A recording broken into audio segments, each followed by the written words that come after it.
এক টাকা দুই টাকা নয়, 11 লক্ষ কোটি টাকা বাংলাদেশ থেকে বিদেশে পাচার করেছে। তারপরও বলেন আমাদের নেতা অনেক ভালো ছিল, বলে কি বলে না?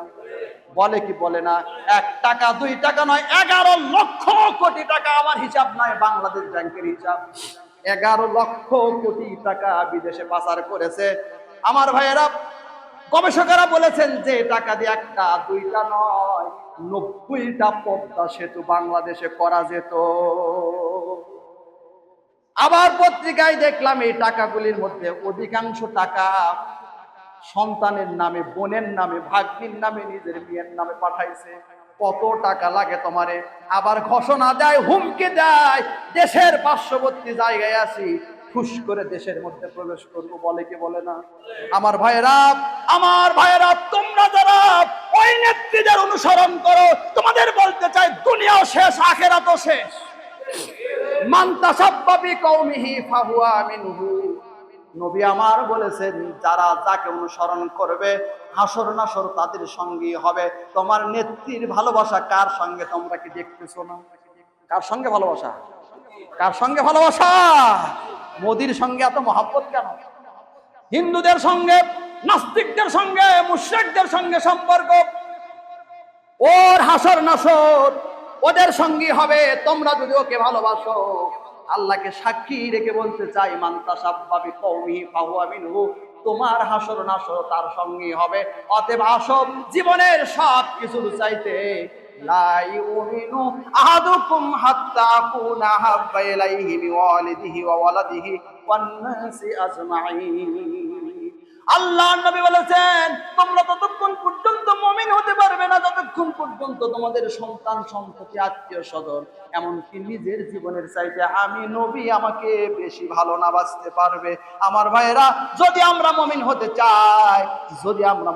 চাই, নামাজ পড়ে বিশ্ব নবীর ভালোবাসা নজরানা পেশ করলে করা যাবে না, রোজা রাখলেই করা যাবে না, হজ করলেই করা যাবে না। বরং আমরা যদি আল্লাহর নবীর ভালোবাসা নজরানা পেশ করতে চাই, যদি জাহান্নামের আগুন থেকে আমরা সবাই বাঁচতে চাই, তো কথা বলেন, চাই তো? জাহান্নামের আগুনে কি আমরা পড়তে চাই? তাহলে জাহান্নামের আগুন থেকে বাঁচতে হলে আমার আল্লাহ ঘোষণা দিয়েছেন, ইয়া আইয়ুহাল্লাযীনা আমানু হাল আদুল্লুকুম আলা তিজারাতিন তুনজিকুম মিন আযাবিন আলীম তু'মিনুনা বিল্লাহি ওয়া রাসূলিহি ওয়া তুজাহিদুনা ফি সাবিলিল্লাহ। ও ঈমানদারেরা, আমি আল্লাহ রাব্বুল আলামিন তোমাদেরকে এমন একটি ব্যবসার কথা বলবো না। আজকে আমরা দুনিয়াতে লাভ দেখেন, আমরা সেখানে ঠিক কিনা? লাভে ছাড়া আমরা একটাও কাজ করি না। স্বার্থ ছাড়া পৃথিবীতে একটা ছোট্ট বাচ্চাও স্বার্থ ছাড়া নড়ে না, ঠিক কিনা?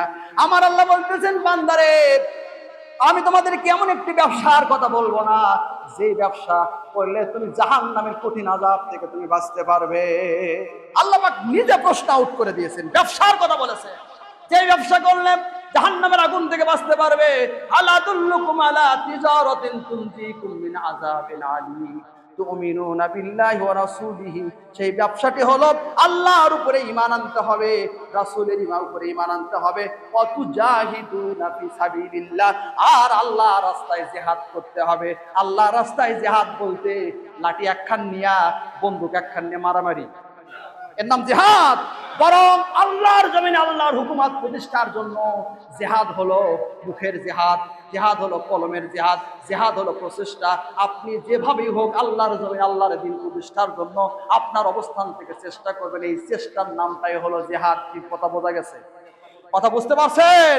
আর এই জিহাদ যখন আপনি করবেন, আল্লাহর উপরে ঈমান আনবেন, রাসূলের উপরে ঈমান আনার পরে আপনি যখন জিহাদ করবেন, তাহলে আপনি জাহান্নামের কঠিন আগুন থেকে বাঁচতে ঘোষণাটা আমার না আল্লাহর। আরেকটু আস্তে বলেন কার? আরেকটু আস্তে বলেন কার? আল্লাহর। আল্লাহর ঘোষণা সত্য না মিথ্যা? বিশ্বাস আছে? তাহলে আপনি জিহাদ কেন কুলাঙ্গার স্বৈরাচার নেত্রীর পক্ষে করেন? আপনার জিহাদ হবে আল্লাহ এবং তার রাসূলের পক্ষে, বলেন ঠিক কিনা? লজ্জা করে না? নামাজ পড়ো আপনি ওই নেত্রীর সুনাম গান, নামাজ পড়ো, ধর্ম নিরপেক্ষ মতবাদের পক্ষে আপনি কথা বলো, যে ধর্ম নিরপেক্ষ মতবাদ জাহান্নাম, জাহান্নাম হলো ধর্ম নিরপেক্ষ জায়গা। জাহান্নাম কি জায়গা? ধর্ম নিরপেক্ষ মানে কি? সকল ধর্মের সমান অধিকার। কোন জায়গায় সকল ধর্মের সমান অধিকার থাকবে বলেন তো? কথা বলেন তো। জাহান্নামের সকল ধর্মের সমান অধিকার থাকবে।